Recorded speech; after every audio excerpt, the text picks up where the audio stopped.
Bismillahirrahmanirrahim. Welcome to the SCA. In this lecture, we will discuss some important terms which are used in organic chemistry one by one. So, you are requested to please subscribe to my channel and press the bell icon. So, let's start. First term जो है organic chemistry में जो हम use करेंगे coming chapters में वो है electrophile. What is an इलेक्ट्रोपाइल?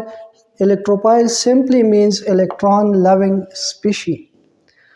इसको अगर हम डिफाइन करें, a reagent which can accept an electron pair in a reaction is called an इलेक्ट्रोपाइल.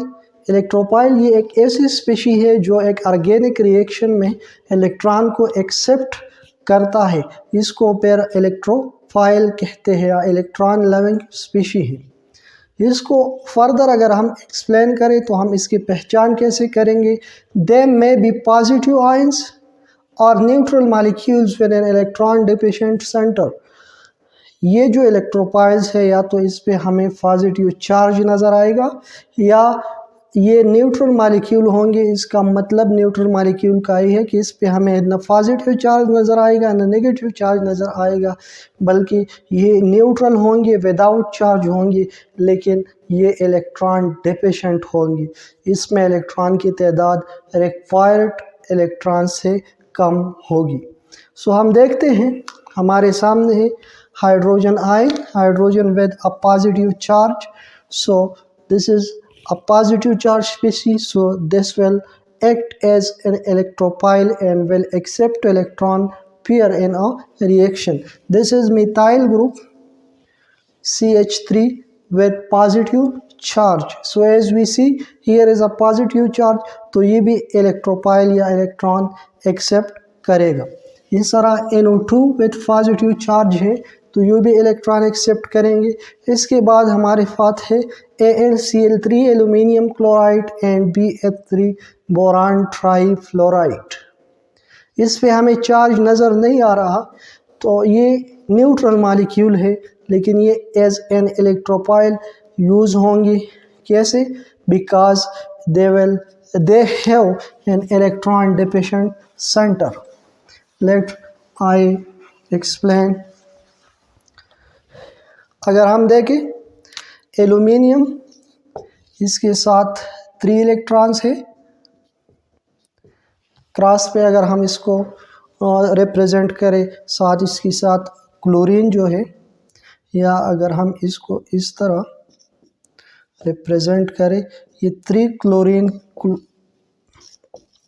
के साथ अगर बॉन्डिंग करें तो एक डॉट, एक इलेक्ट्रॉन क्लोरीन यहाँ शेयर करेगा, एक यहाँ और एक यहाँ. तो अगर हम इसको काउंट करें 1 2 3 4 5 6, तो हमें एल्यूमिनियम क्लोराइड में 3 इलेक्ट्रॉन नज़र आ रहे हैं.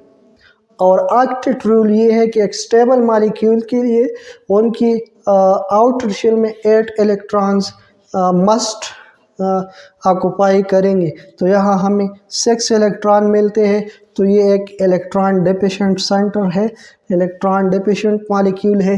इसमें इलेक्ट्रॉन की तादाद रिक्वायर्ड अमाउंट से कम है. इस तरह BF3 भी है, बोरान के साथ भी 3 इलेक्ट्रॉन्स होते हैं और हर क्लोरीन के साथ 1 इलेक्ट्रॉन होता है. तो अगर हम इसको देखें, बोरान, इसके साथ 1 क्लोरीन, इसके साथ 1 क्लोरीन और इसके साथ 1 क्लोरीन, तो फिर हमें इस पूरे स्ट्रक्चर में 6 इलेक्ट्रॉन नज़र आएंगे. और इन 6 इलेक्ट्रॉन हमें ये बताता है कि ये एक इलेक्ट्रॉन डिफिशिएंट सेंटर है. इसमें इलेक्ट्रॉन की तादाद रिक्वायर्ड अमाउंट से कम है. तो ये एक इलेक्ट्रोपाइल है और ये इस एक ऑर्गेनिक रिएक्शन में फिर एज एन इलेक्ट्रोपाइल काम करेगा और इलेक्ट्रॉन एक्सेप्ट करेगा. तो अब हम देखते हैं, a reagent which can accept electron pair in a reaction is called an electropail. इलेक्ट्रोपाइल वो स्पीशी है जो एक ऑर्गेनिक रिएक्शन में इलेक्ट्रॉन एक्सेप्ट करते हैं. तो इसको फिर हम क्या कहते हैं? इलेक्ट्रोपाइल. अब हम सेकंड टर्म को डिस्कस करेंगे, वो है न्यूक्लियोपाइल. अब हम डिस्कस करते हैं न्यूक्लियोपाइल को. Nucleo means nucleus and piles mean loving. So nucleopiles is a nucleus loving species. इसको अगर हम डिफाइन करें, सो are reagent which donate an electron pair to an electrophile in an organic reaction is called a nucleophile. न्यूक्लियोपाइल क्या चीज़ है? ये एक organic reaction में एक इलेक्ट्रोपाइल को, जो हमने पहले डिस्कस किया, जो इलेक्ट्रॉन एक्सेप्ट करते हैं और न्यूक्लियोपाइल इलेक्ट्रॉन डोनेट करेंगे इलेक्ट्रोपाइल को. So nucleophile is an electron donor species. ये ऑर्गेनिक रिएक्शन में इलेक्ट्रॉन को डोनेट करते हैं, तो इसलिए इसको न्यूक्लियोफाइल कहा जाता है. ये न्यूक्लियस लविंग स्पीशी है. A nucleophile may be negative ion or neutral molecule with lone pair of electrons. पहले हम न्यूक्लियोफाइल को किस तरह आइडेंटिफाई कर सकते हैं? तो जिस स्पीशी पर हमें नेगेटिव चार्ज नज़र आएगा तो वो न्यूक्लियोफाइल कंसिडर किया जाएगा. ये क्लोराइड आयन है with negative charge, OH with negative charge, NH2 with negative charge. इन तीनों पे हमें नेगेटिव चार्ज नज़र आ रहे हैं, तो ये हमारे साथ एज न्यूक्लियोफाइल एक्ट करेंगे. इसके साथ दूसरे न्यूट्रल मॉलिक्यूल जिस पे चार्ज नहीं होंगे, लेकिन इसके साथ जो है लोन पेयर्स ऑफ इलेक्ट्रॉन्स होंगे, जिनके साथ इजाफी इलेक्ट्रॉन हो या इलेक्ट्रॉन जिसने बॉन्डिंग में हिस्सा नहीं लिया हो और एज ए लोन पेयर वो मौजूद हो, तो ऐसे स्पीशीज़ भी इलेक्ट्रॉन डोनेट कर सकते हैं और ये भी एज एन न्यूक्लियोफाइल काम करेंगे. सो a reagent which donate an electron pair to an electrophile in an organic reaction is called a nucleophile. These may be negative charge species or neutral molecule with lone pair of electrons. So this is the second important term which is used in organic chemistry. Now we will discuss free radicals. So what are free radicals? अब हम pre radical को देखते हैं. So what are free radicals? Simply अगर हम इसको define करें, a free radical is an atom और group of atoms with unpaired electrons.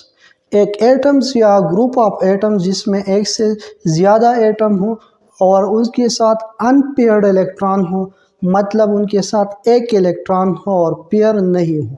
Pair हम जोड़े क्यों कहते हैं? जब दो इलेक्ट्रॉन्स हो. अनपेयर्ड इलेक्ट्रॉन जब इलेक्ट्रॉन एक हो. सो ऐसा एटम या ग्रुप ऑफ एटम जिनके साथ एक इलेक्ट्रॉन हो, तो उसको हम प्री रेडिकल कहते हैं. ये किस तरह फॉर्मेशन होते हैं इसके? Free radicals are produced during homolytic fission of covalent bonds.